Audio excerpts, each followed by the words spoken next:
పార్లమెంట్లో మన నిన్న పాలమూరు రంగారెడ్డి ఎత్తిపోతల పథకానికి మేము జాతీయ హోదా ఇయ్యం అని చెప్పేసింది కేంద్ర ప్రభుత్వం. ఇవాళ 8 మంది వాళ్ళు 8 మంది వీళ్ళు, కానీ ఒక్కరన్నా ఒక్కరు నోరు మెదిపినరా?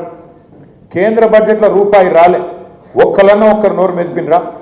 కానీ అదే గులాబీ దండు అక్కడ ఉంటే, అదే ఆర్ఎస్ ప్రవీణ్ లాంటి ఎంపీ అక్కడ ఉంటే ఎట్లుంటుండే?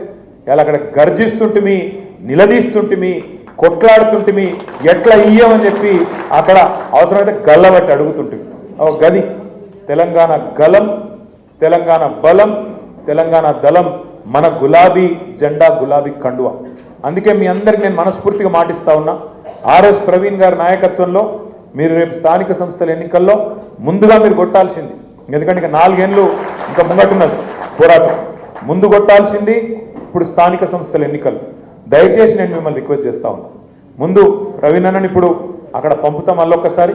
ఇక్కడ కూడా మాకు అవసరం, ఎందుకంటే ఎన్నో సందర్భాలలో ఎన్నో విషయాల్లో ఆయన మేధస్సు, ఆయన విజ్ఞానం ఇక్కడ పార్టీ హెడ్ ఆఫీస్లో రాష్ట్ర వ్యాప్తంగా కూడా అవసరం. కాబట్టి వారిని రాష్ట్రమంతటా కూడా మేము తిప్పుతా ఉన్నాం, వాడుకుంటా ఉన్నాం. మన గురుకుల బాట అని పెడితే అన్న నేతృత్వంలో, ఎందుకంటే గురుకులాలకు సంబంధించిన సబ్జెక్టు ఆయనకు తెలిసినట్టు ఎవరికి తెలియదు, కేసీఆర్ గారికి ఆయనకు తెలిసినట్టు మాకెవరికి కూడా తెలియదు. కాబట్టి అన్న నేతృత్వంలోనే వాళ్ళ గురుకులాల పరిస్థితి ఇట్లా ఎందుకుంది అని చెప్పి అధ్యయనం చేయండి అన్న అంటే చేసి వెంటనే కేసీఆర్ గారికి ఒక రిపోర్టు, ప్రభుత్వాన్ని నిలదీస్తేందుకు ఒక రిపోర్ట్ ఇస్తే ఆర్ఎస్ ప్రవీణ్ కుమార్ గారు కేసీఆర్ గారి ఆదేశం మేరకు బయలుదేరిండు అనగానే మంత్రులు ఉరికిండ్రు, ఎంపీలు ఉరికిండ్రు, ఎమ్మెల్యేలు ఉరికిండ్రు, ఉరికినట్టు చేసిండ్రు, అడవయేదో తిన్నట్టు యాక్టింగ్ చేసిండ్రు, కానీ ఏం మారలే. పిల్లల పరిస్థితి నిన్నటికి నిన్న వెల్దండలో ఒక పాప అక్కడ నాగర్ కర్నూలు జిల్లాలో ఆత్మహత్య చేసుకున్నది.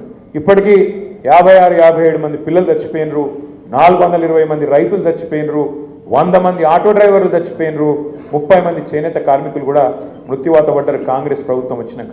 మీ అందరు నేను కోరేది ఏంటంటే, క్రికెట్